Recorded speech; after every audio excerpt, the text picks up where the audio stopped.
Olivia Nolan didn't expect her Saturday to end with blood on her hands, literally. She'd only come to the Harmony Ridge Fall Festival to help her best friend run a booth selling handmade candles. Between the smell of funnel cakes, cider, and hay bales under the glow of string lights, it was supposed to be peaceful. Simple. She didn't expect to kneel in the dirt with a stranger's head in her lap. Hey, don't move," Olivia said, her voice calm but firm as she pressed a napkin to the man's forehead. "You're bleeding, pretty badly." He winced, blinking through the blood dripping into his left eye. "I tripped over some kid's toy." "Didn't see it. You fell like a sack of bricks," Olivia muttered, ripping open a small first aid kit she always kept in her canvas tote. "You're lucky you didn't crack your head open." "Still might have," he mumbled. "You're not funny." Despite the blood, the man was striking. Dark brown hair, tousled like he'd just rolled out of bed, a sharp jawline, a little stubble. His white dress shirt was stained with dirt and cider, and his navy slacks had a tear near the knee. He looked wildly out of place among the flannel-clad locals, like someone who'd taken a wrong turn on the way to a boardroom. "Do you always carry a first aid kit?" he asked, watching her clean the cut. "I teach art to second graders," she said. "You'd be surprised how many glue stick injuries I see in a week." He smiled, then winced again. "Name's Elias." "Olivia," she said, dabbing his brow carefully. "Hold this."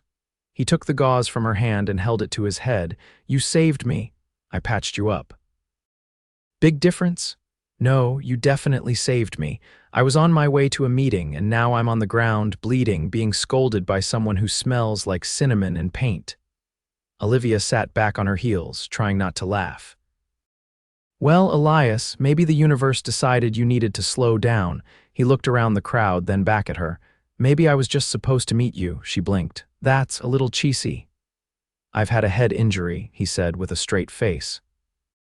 "I'm allowed to be cheesy." A paramedic finally arrived. Festival staff had called when someone saw the fall. Olivia stood aside while they examined him, but Elias kept glancing her way. When they offered to take him to urgent care, he refused. "I'm fine," he said, brushing off their concern. "Just need to sit down somewhere that doesn't smell like fried pickles." "Back off the fried pickles," Olivia said. "They're the best thing here." He turned to her. "Will you sit with me?" She hesitated. But something about the way he looked at her, like she'd anchored him to the ground, made her nod. They sat on a low, wooden bench near the edge of the festival, away from the noise. He bought them both hot apple cider from a nearby vendor, insisting it was the least he could do. "You really don't have to thank me," Olivia said, gripping the warm cup between her hands. "I'm not thanking you," Elias said. "I'm buying time." "For what?" "To figure out how to ask you out without looking like a complete disaster." She choked on her cider. "You hit your head harder than I thought." "I'm serious," he said, setting his cup down. "You didn't even hesitate when I fell. You just helped." No questions, no cameras, no fuss. No one else was gonna do it. "That's exactly why I want to know more about you." She stared at him, unsure if this was some kind of joke. "You don't even know me. I know you carry a first aid kit for elementary schoolers, you smell like cinnamon, and you're kind without expecting anything in return. And I know you wear overpriced shoes to a pumpkin patch." She shot back. He grinned. "Touché." They talked for over an hour. About everything and nothing. Olivia told him about her tiny art classroom, how she was saving up to buy a kiln, how she used to dream of opening a gallery one day. He told her he worked in investments, but didn't go into detail. She assumed stocks or crypto or whatever people like him did. When the festival started winding down, she stood reluctantly. "I should go." "Will I see you again?" he asked, standing too. She hesitated, then pulled a small notebook from her tote and scribbled her number inside the front cover. "If you call, don't wait a week." "I'll assume you're dead." He took the notebook like it was made of gold. "You got it." As she walked away, she felt his eyes on her, warm, curious, like she was the most interesting thing he'd seen all day. He didn't look like someone who belonged in her world. He was too polished, too put together, even injured. But there was something about him that made her heart skip. Elias Vance. She repeated the name in her head on the drive home, wondering why it sounded so familiar. She had no idea she had just cleaned the blood off a man whose watch alone cost more than her car and who, in less than a week, would be standing on her doorstep holding a bouquet of peonies and a look like he'd already fallen head over heels. And he wouldn't be wrong.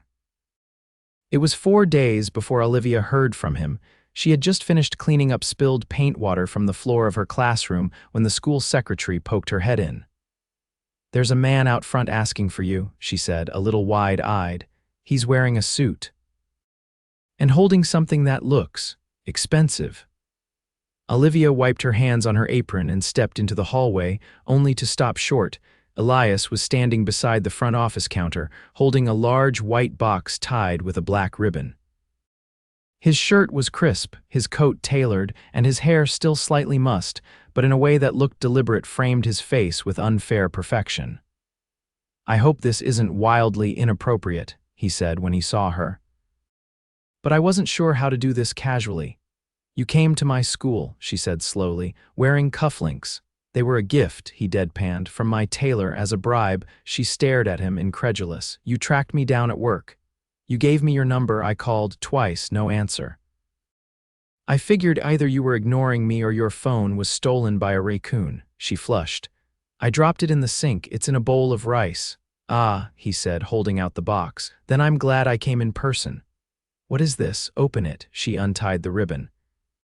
Inside, nestled on silk tissue, was a ceramic brush holder. Hand-thrown, glazed in deep cobalt blue, with tiny etched stars along the rim. It was the kind of thing artists held onto for decades.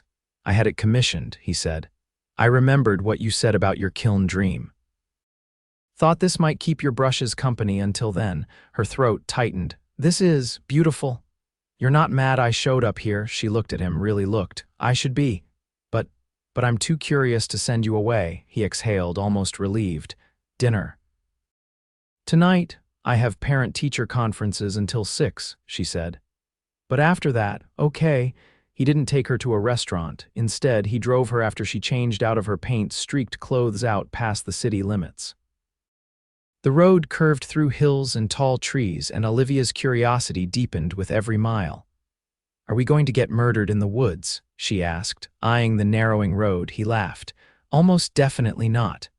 They arrived at a restored stone farmhouse perched on a ridge overlooking a lake. Lights glowed from the windows. A table was set on the back terrace, flickering with candles. A chef in a white coat nodded as they passed by the open kitchen window. "This is yours?" she asked, stunned. "Only on weekends," he said. "During the week, I live in the city." "But this place helps me breathe." She looked around. "You breathe very well." He poured her wine, something crisp and floral, then sat across from her. "So what do you actually do, Elias?" she asked, watching him over the rim of her glass. He didn't flinch. "I own a venture firm. We invest in companies that build things: tech, design, clean energy. I like ideas that make something better. I started it 10 years ago." She blinked. "You started it," he nodded, "with some luck and some risk and a lot of sleepless nights." She studied him. "You're a millionaire." "Several times over," he said quietly, "but that's never been the most interesting thing about me, at least I hope not." She leaned back, processing. "You didn't tell me at the festival." "You didn't ask," he said, "and for once I liked that. No one wanted anything. Especially you." The food arrived: wild mushroom risotto, roasted carrots with herbs, and something delicate involving figs and goat cheese. Olivia felt like she'd stepped into a movie. "I'm not looking for a fairy tale," she said, her voice low. "I don't need rescuing. I pay my own rent, fix my own sink, and buy my own groceries. I don't care if you have a private jet." "I don't," he said. "I have access to one, not quite the same." She gave him a look. He leaned forward. "I'm not trying to sweep you off your feet. I just want to get to know you. Without the noise, without the assumptions." "And what if we don't fit?" she asked. "You live in a world with chefs and silk napkins. I live in one with cafeteria trays and dried glue." "Then we'll meet somewhere in the middle," he said. "Or we'll build a new place altogether." She didn't answer right away. The lake shimmered in the distance. Crickets sang. For a long moment, the candlelight between them danced. "What's the catch?" she asked finally. "Men like you don't just appear out of nowhere." "There's no catch," he said. "But I've made mistakes. I've let the wrong people in. I've missed things that mattered. I'm not perfect." You're very confident for someone imperfect." He smiled, slower this time. "I'm confident about this, about you," her heart stuttered. By the time he drove her home, the stars had come out in full. He walked her to her door but didn't ask to come in. Instead, he reached out, gently brushing a strand of hair from her cheek. "Can I see you again?" he asked. "Yes," she said, her voice soft. He nodded once, then turned and walked back to his car. Olivia stood in the doorway long after the taillights disappeared, holding the ceramic brush holder tight against her chest, her heart thudding in unfamiliar beats. She wasn't falling. Not yet, but the ground beneath her was shifting. And she wasn't sure she wanted it to stop. Olivia didn't expect to see her face in a newspaper. It happened 3 days later. She was in line at the corner market, waiting to pay for a carton of milk and a loaf of sourdough, when the man in front of her unfolded a copy of the Daily Tribune.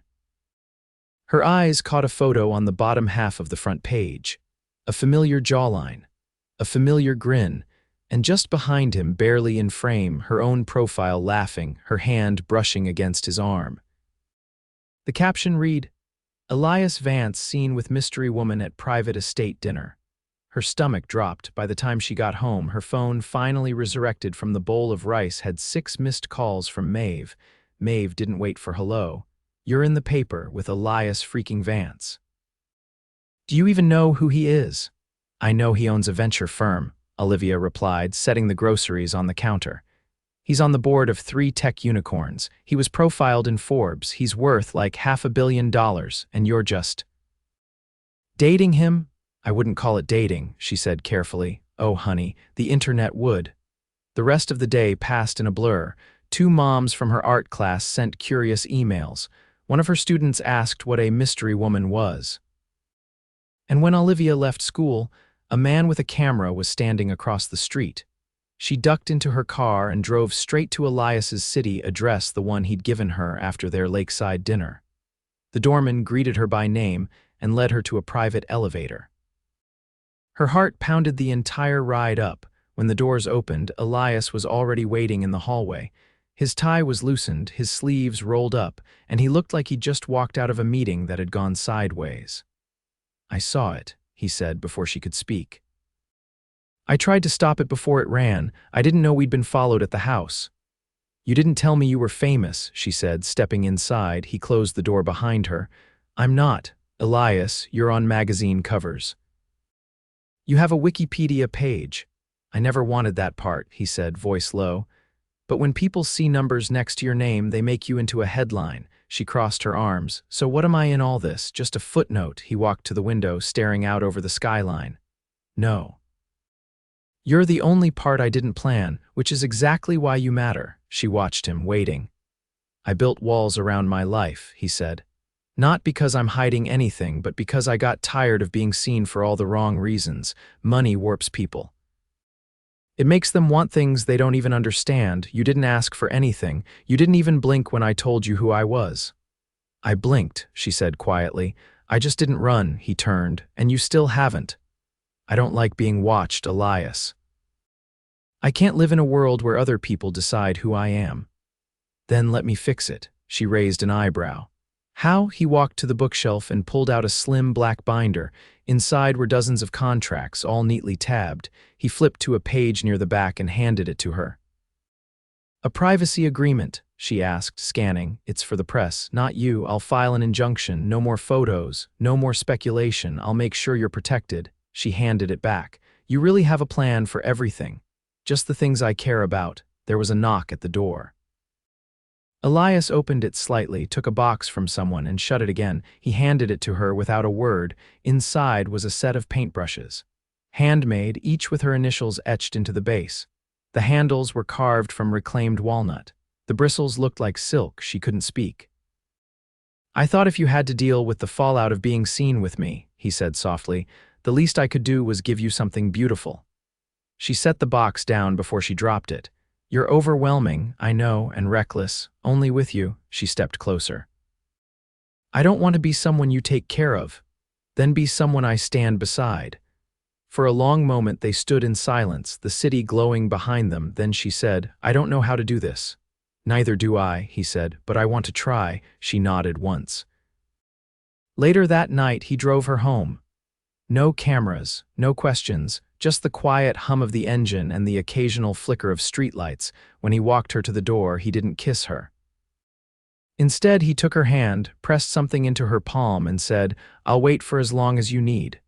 She looked down. It was a key not to his apartment, but to the farmhouse. Olivia didn't say anything. She just held it tight, her pulse steady but full. He walked away without looking back, and for the first time she wondered if she could belong in both worlds, hers, with its paint-stained aprons and second-hand furniture, and his, with its rare wines and silent elevators. The key in her hand didn't promise answers. But it opened something far more dangerous, possibility. Olivia stood at the edge of the gallery's main room, paint still under her nails and her heart hammering like it was caught between ribs too small to hold it. The air smelled faintly of varnish and fresh plaster, new beginnings hidden beneath spotlights and whitewashed walls. The gallery wasn't hers. Not yet.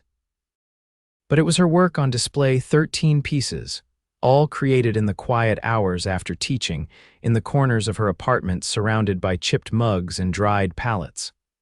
Someone had believed in them enough to give them space, correction. Elias had believed in them. She hadn't known what to say when he'd handed her the envelope. Not a gift, he'd said, not a favor. Just to name a woman who ran a boutique gallery and owed him a favor from a deal they'd struck years ago. Olivia had refused to let him bankroll anything, but he hadn't. He'd simply opened a door. And she'd walked through it. The place was buzzing now, local collectors, artists, and people she didn't recognize sipping champagne and murmuring to one another. Her students' parents had come in droves.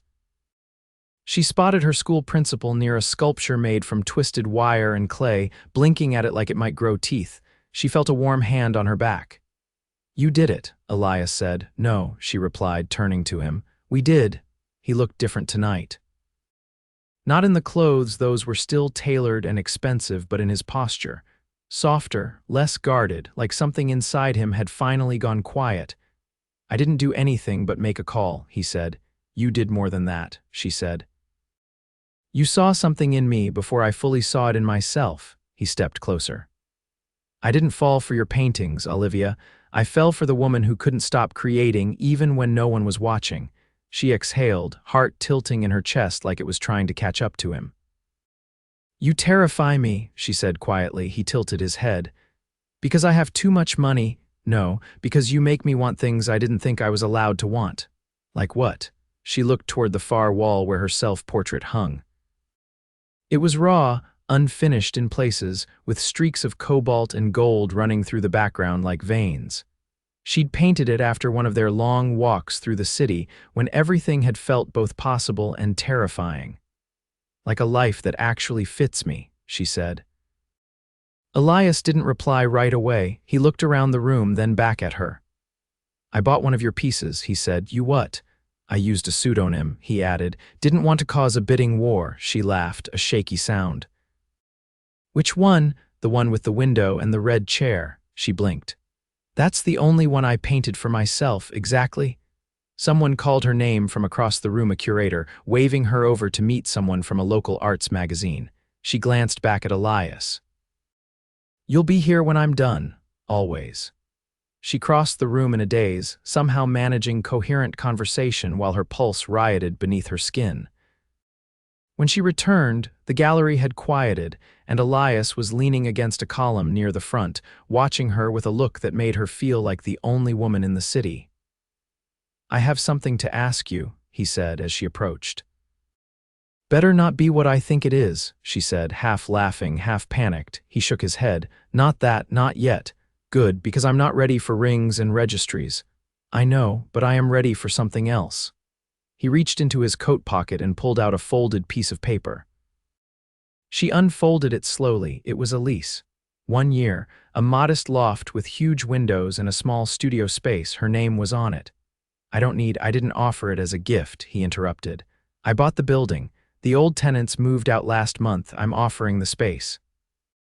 The rent's yours to decide." "You bought a building." "I buy a lot of things," he said, "but I've never been sure of anything the way I'm sure that this us is worth investing in." She stared at him, overwhelmed again, but this time not by fear, by clarity. She folded the lease and tucked it into her bag. "Let's walk," she said. Outside, the night was cool but gentle. The city hummed around them, but it felt distant. Elias offered his arm. She took it without hesitation. They walked in silence until they reached the small park near her apartment. The trees were starting to bloom again, the early signs of spring reaching toward the streetlights. "I used to think I didn't have space for someone else in my life," she said as they sat on a bench. "That I had to choose between what I loved and who I loved. And now I'm starting to believe that the right person doesn't take space, they make it." He looked down at her, eyes steady. "I want to make all the space you need." "I know," she said. "And I want to be brave enough to let you." He leaned in then, slowly, deliberately. When their lips met, it wasn't rushed or desperate, it was a promise. A beginning. When they pulled apart, she saw something in his face she hadn't noticed before. Not confidence, not charm, peace. "I'm not going anywhere," he said. She nodded. "Neither am I." Later that night, when he dropped her off at her building, he didn't give her another key or another gift, he gave her a question. "What would you say," he asked, "to a summer in Italy?" She blinked. "Italy? My company's opening a European office. I'll be in Milan for 6 weeks. I could use someone to paint with me on the balcony." She smiled, slow and certain. "I'll bring the brushes." For once, she didn't feel like she was falling. She felt like she'd landed. The airport was quiet in that strange, early morning way, half asleep, but alive with murmured announcements and the low roll of suitcase wheels on polished tile. Elias leaned against the stone pillar near the departure gate, his jacket folded over one arm, his other hand wrapped around Olivia's. She wore linen pants and a faded denim jacket, her hair twisted up with a pencil through it, as if she might sketch a skyline mid-flight. "You're still sure?" he asked, his thumb brushing the inside of her palm. She tilted her head. "You think I packed 3 sketchbooks to back out at the gate? I think you've never left the country before, and I think I've never brought someone with me." "Then we're both doing something new," she said, her voice low and even. Their boarding call echoed through the terminal. Elias didn't move. "Olivia," he said carefully, "Italy isn't the end of the story. It's the beginning of something I never thought I'd have. I know what my life looked like before you. It was full, but it wasn't whole." She didn't answer right away.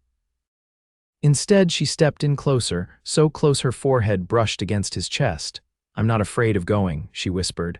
"I'm afraid of what happens when I come back, of waking up and wondering if the magic was just geography." He pulled back just enough to meet her eyes. "Then we don't let it be." They boarded the plane without another word. In Milan, everything unfolded with a kind of quiet grace. The apartment Elias had chosen overlooked a narrow street strung with lights and ivy balconies. Olivia claimed a sunlit corner for her easel and spent hours painting locals from the café below, their gestures fluid and unknowingly poetic.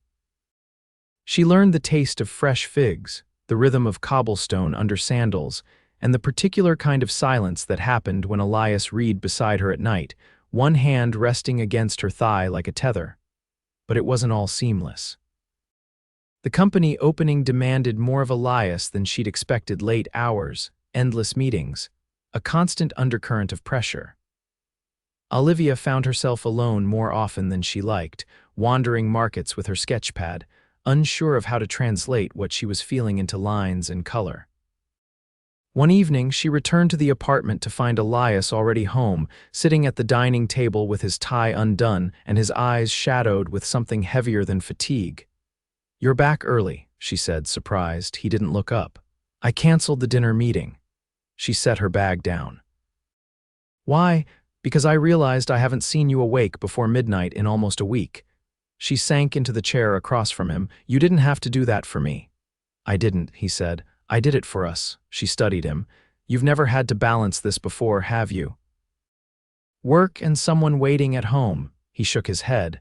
"I've never let anyone wait." She reached for his hand, tracing the curve of his knuckles with quiet intensity. "I don't want to be something you fit into the cracks between deals.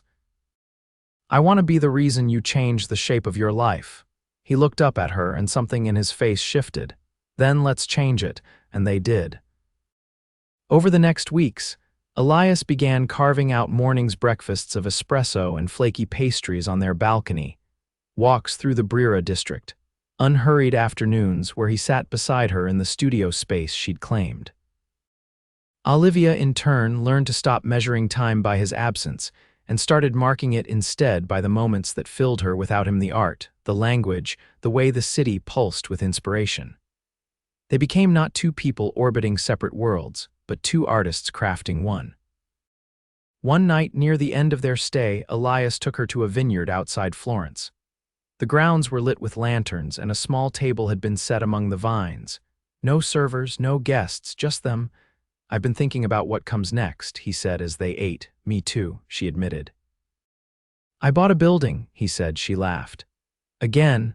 This one's in the city, a block from your school. It has a storefront and a second floor. I thought maybe you could open your studio there, teach classes, sell your art." She blinked. "You're serious?" "I've never been more." She set her fork down. "Elias, I don't want to be someone who lives in your shadow." "Then don't," he said. "Shine so bright I have to adjust to you." She stared at him, heart-thudding. "You once told me you weren't ready for rings or registries," he said. "But I'm not asking for either. I'm just asking for a future, one where we build something side by side, something that's ours." She stood, walked around the table, and knelt beside him in the grass. "I don't need a proposal," she whispered, "because I already choose you." He pulled her into his lap and kissed her under the stars, the vineyard silent around them, the air thick with lilac and promise. They returned home 2 weeks later.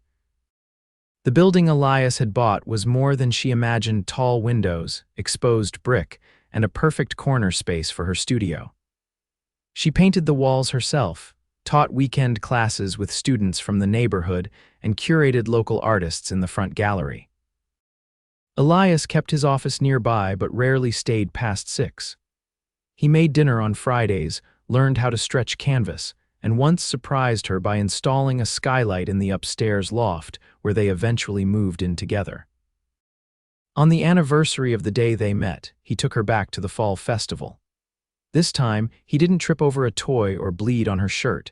Instead, he held her hand as they walked through the fairgrounds, past the cider booth and the candle stand, and stopped beside the bench where it all began. "I fell for you before I even knew your last name," he said. "And I fell for you before I knew you could cook," she teased. He reached into his coat pocket and pulled out a small velvet box. She froze. "Don't panic," he said quickly. "It's not a ring." Inside was a gold pendant shaped like a tiny paintbrush, the bristles tipped in a sapphire the color of the brush holder he'd once given her. "For the artist who made me believe in color again," he said. She leaned in and kissed him, long and unhurried.